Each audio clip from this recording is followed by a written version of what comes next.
What if your greatest enemy wasn't your past, but your refusal to face it? Kratos didn't lose his family because he was weak. He lost them because he never controlled what was inside him. And the most dangerous moment in his life was not when he fought gods. It was when he became a father.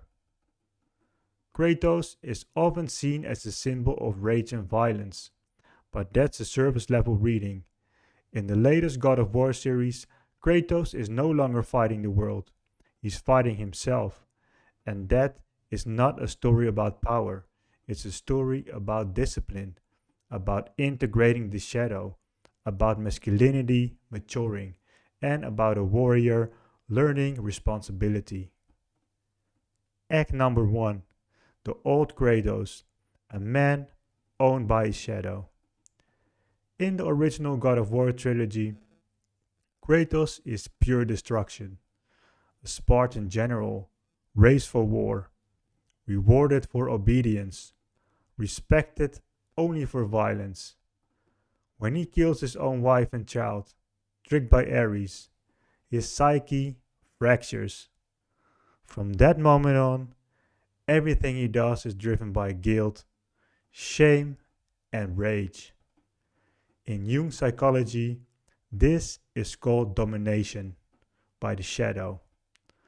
Carl Jung said, everyone carries a shadow, and the less it's integrated into conscious life, the darker it becomes. Kratos never integrated his shadow, so it ruled him. Act number 2: HELHEIM, confronting the unintegrated self. In the latest God of War series, Kratos enters Helheim, and he hears Zeus' voice. Look around you. Look around at what you This have done. is what you've done. This is not an enemy. This is memory. This is Kratos being forced to look at the parts of himself he buried. Many men avoid this moment. They build careers, families, and routines. But the past remains unresolved. And unresolved shadows leak into anger, distance, and emotional shutdown. Kratos freezes, not because he's afraid of death, but because he's afraid of himself. Act number 3: The warrior refined.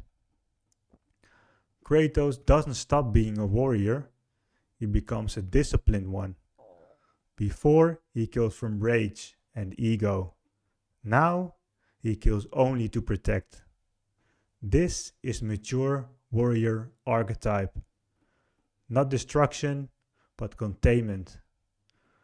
Stoicism teaches this clearly. Power without discipline is chaos. Emotion without mastery is slavery. Kratos doesn't suppress anger. He commands it. Act number 4: Becoming a father, the true trial. Atreus is Kratos' real test. For a long time, he doesn't even say his son's name. Only Boy. not because he doesn't care, but because he's afraid. Afraid of passing his darkness. This is the father archetype emerging. In Jung's terms, the father represents authority, protection, and responsibility. Kratos struggles here. He must be strong without being cruel. He must be present without being soft. Guiding without being dominating.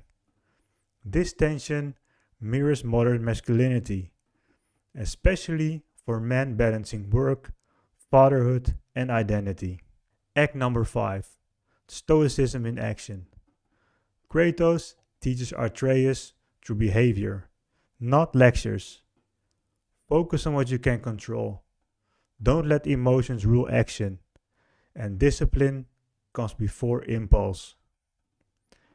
At a pivotal moment, Kratos says, true strength comes from the heart, tempered by discipline. That is Stoicism. Anger is not evil. Uncontrolled anger is. Kratos was once ruled by emotion, now he governs himself. Act number 6. Why this resonates with men today. Kratos represents a man between identities, no longer who he was, but also not yet fully who he must become. This is very common in men in their 30s and 40s. Career pressure, fatherhood, relationship strain, and unresolved past. Kratos shows us the answers is not escape, it's integration. You don't destroy your old self, you discipline him. Kratos' mantra is simple. We must be better. Not perfect, better. Conclusion. The shadow never disappears, but it can be mastered. If this spoke to you, you already know why.